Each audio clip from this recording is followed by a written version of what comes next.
Hello, this is a quick run through all the books that I've put up on Lulu for publishing. So the first one is a new book of old hymns.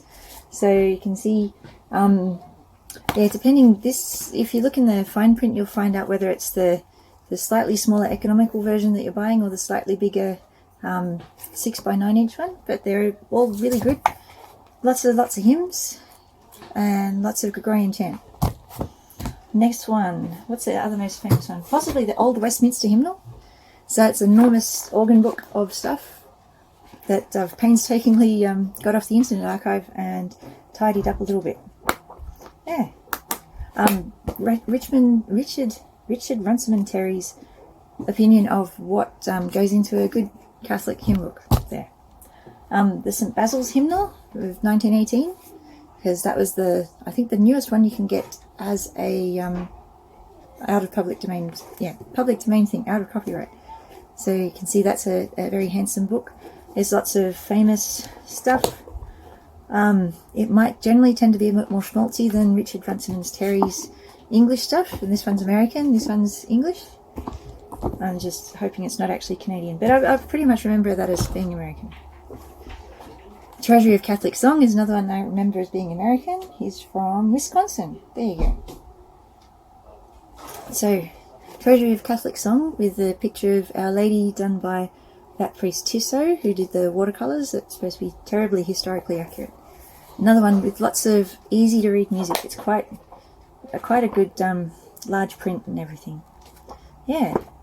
So that one's from 1915. You got 1918 and 2014. 1912. This one's 1912. There we go. Although it's got some pages from a slightly later edition, I should probably explain that. So, we've got this beautiful preface, which goes through all this stuff. After the preface, get the pages open. Okay, so this is the musical editor's preface, which is some great opinionated stuff on how you should do stuff. And this is the index of subjects. So, the actual 1914 one that you get off the Internet Archive didn't have this page, but someone lent me a copy, and it's actually quite a small book, and so I got to scan in that index of subjects. But the rest is all pretty much the same. It's got an index of composers, a metrical index. Yeah, it's pretty well indexed for its time. I think now you have a few more. Yeah, but it's still pretty good. Okay. And another one, it's even older, Arundel Hymns. So this one is like a favourite because it doesn't even try to be practical. It's just the Duke of Norfolk and Charles Gatty. And you can sort of imagine, Duke of Norfolk had all the money to put it together and make this beautiful church. So the Duke of Norfolk rebuilt this church. Just remember in the Protestant Reformation, all the beautiful churches went to the Church of England. And so Catholics are left with a whole lot of modern brick churches, as I understand it. I haven't actually been there, but that's one church that's a neo-Gothic revival thing. It's actually Catholic. Yeah. So it's got lots of music. It's got like 15 O Salutaris Hostias and 12 Tantamurgos and 17 Ave Maris Stellas. Just same words, different tunes. I'm making up the numbers there. I think they're about right, but 14 Tantamurgos. So it's 14, anyway, I won't bore you with the whole lot, but it's got things for a hymn of repentance, sorrow, morning and evening hymns, so things that you could use around the home. There's some, especially for children, which are really, really sweet. They're so cute. Anyway, that's amazing, and it's enormous. And then, while we're still on hymn books, we've got the one on the Brant Bookshop is called the Draft Hymnal, because it's the draft of this. This is another draft, a later draft, but as they started putting in copyright hymns, I wasn't sure what to do, whether I could publish it. So I published one. The Draft Hymnal doesn't have any copyright hymns, so I don't have to worry about that, because organising copyright is a pain. But it ends up being in use in my parish, so it's got all the readings for each Sunday and some holidays. We went up to second class feasts. It's got the Order of the Mass, Latin and English, and it's got Kyriali, practically all the Kyriali, and then a big section of hymns. There's mostly hymns. You can see I've scribbled in this one, but the ones you get from Lulu I haven't autographed them. So yeah, I think I've got 3 sections worth of hymns. There's some hymns with the chant, like the Te Deum. Yeah, the simple Te Deum. I like this. I got used to the simple Te Deum because I sing it at home.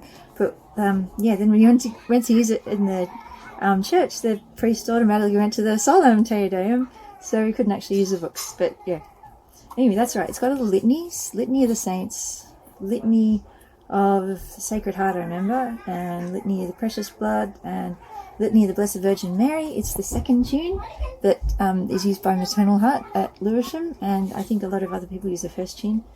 But it works, and it's got. Oh, I don't know what's in the draft hymnal, so I shouldn't be going on.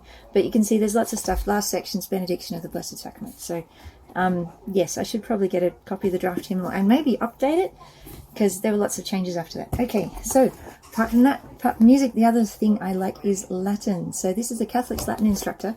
It's a straight reprint off the Internet Archive. His idea, Edward Caswell, who wrote a lot of the hymns in those other hymn books, Edward Caswell decided he'd write a book just for normal people, normal Catholics learning Latin. So they only have to learn the Mass. They could practically just memorize the Mass off by heart and know a word for word sort of thing. So he's got, first of all, the words by themselves. So you have word lists. So you go through, test yourself, see if you can remember this word means this and stuff like that. So he's got the Latin words by themselves, and then a few pages in he's got the Latin and the English all mixed together, and it's fun. And then in context, the actual text that he's teaching, this is the Litany of Our Lady, and then they also have the text glossed. So here's the translation of the text. It's all fairly dense in a big paragraph, but still, it's a lot of stuff. In the middle, it's got a short Latin grammar, so it goes over all the Omo, Amasamat, Amamas, Amatis, stuff. Who is it? It's me. Ah, hello me. Okay. Back into my car. Well done. There you go. Yeah, it goes through Sunday Vespers. Yeah, so I like this book. This is really handy when you want a word-for-word translation of something that's fairly famous in the church. So, yeah, I use it a fair bit, and yeah, it's good. If you're not particularly worried about being especially Catholic and more mainstream, mainstream book is Elements of Latin by Benjamin Douge. So this is one I had reprinted because it's so big. I put the spiral binding, and so it opens flat. And then you got lessons, and it uses the the noun order. There's a big thing because we're in Australia here. You might tell by my accent, where we use the modern British system of ordering your nouns. So so here we got the American, we call it the American system, but it's the old system: nominative, genitive, dative, accusative, and ablative. So we might put the vocative between the accusative and the ablative. So that's the older way, but somewhere maybe more than 100 years ago, the English started putting your nominative and, it's been a while since I've done this, nominative, vocative, accusative, dative, dative, and ablative. Yeah, something like that, different order. And so I started learning it that way, but then I found out that this American way is actually older, and then I found this book. Benjamin Douge is famous for another Latin book, Latin for Beginners, which is also great, but later he revised it to make this one. So this is kind of the new revised Latin for Beginners, which is even better, and it's got big pictures and stuff. And the main thing that I really like is this answer key. So you can go through, do all the exercises in here, and actually find out if you got the answer right. Yeah, which is such a bonus when you're going through public domain books. But yeah, it's got a bit of a story going on about Galba and his daughter Lesbia. There's Galba and Lesbia, and the explanations are nice and clear. And for a what would you call it? A normal type Latin book, it's great. Mainstream Latin book. Yeah. So and it's pretty cheap compared to all the other Latin textbooks you can get out there. Yeah, and compared to modern Latin things, this will get you through. It's made for first year with his thing, and it's second half year, so it's divided in first half year and second half year, but they're saying in most Latin schools today that just that first half of the year would be a full year, so it's, yeah, you could say it's first year and second year Latin by modern standards. And I think that's all the books I was going to show you today. I have more available on the Brant bookshop. If you think of anything else I should put up there, or things that I should tidy up, and yes, feel free to contact me, and I like making books.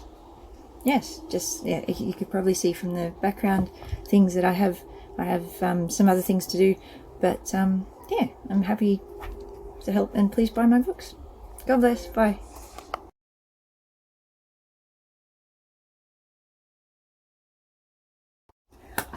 Here's a video about all the books that I've published on Lulu. Now, the most famous book I've got is the new book of old hymns. That's all.